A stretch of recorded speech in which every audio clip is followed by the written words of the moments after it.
Que vous serez 14 millions dans les magasins ce week-end. Là, on en parle avec notre invité Abou Niaba. Bonjour. Bonjour. Anthropologue, directeur de l'Institut Sociolab, spécialisé dans la société de consommation. La question est assez simple.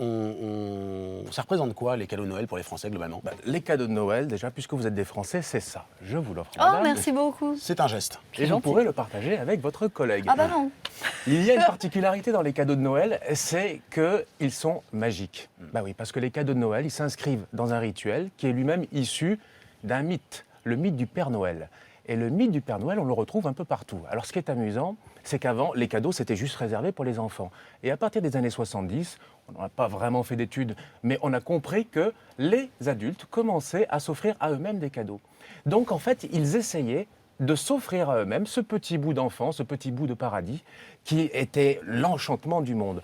Ensuite, Noël est magique, pourquoi? Parce qu'il se retrouve à travers toutes les cultures. On le retrouve chez les musulmans, on le retrouve chez les bouddhistes, on le retrouve aussi chez les juifs qui, même s'ils ne croient pas en Jésus en tant que prophète, vont continuer à croire au Père Noël et n'échappent pas au rituel des cadeaux.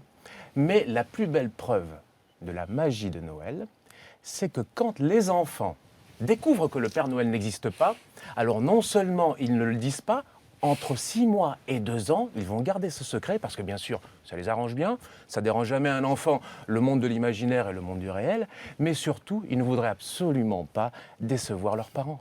Alors soyons un peu concrets, malheureusement, avec la crise budget en baisse, est-ce que ça a des conséquences sur les cadeaux? Ça a des conséquences sur les cadeaux, mais ça peut avoir une conséquence inverse. Effectivement, de manière quantitative, il y en aura certainement moins. Mais on en a encore plus besoin en temps de crise. Pourquoi? Parce qu'en temps de crise, il faut absolument se rassurer, se dire qu'on n'est plus dans le moment de la survie, mais dans le moment du besoin, mais dans le moment du désir. C'est le moment de la magie. Donc, notre société de consommation, elle va nous dire, elle va se fondre justement sur cette mythologie de Noël, et elle va nous dire qu'il va falloir consommer, consommer, consommer. La difficulté, c'est que ces petits bouts de magie qu'on s'offre ne suffisent jamais. Et notre société nous dit toujours que pour revivre l'âge d'or et la société d'abondance, il faut des cadeaux encore, encore et toujours. Merci beaucoup, Merci. Abou Niaba, pour ces explications. On va manger le chocolat. La mère Noël, c'est tout de suite.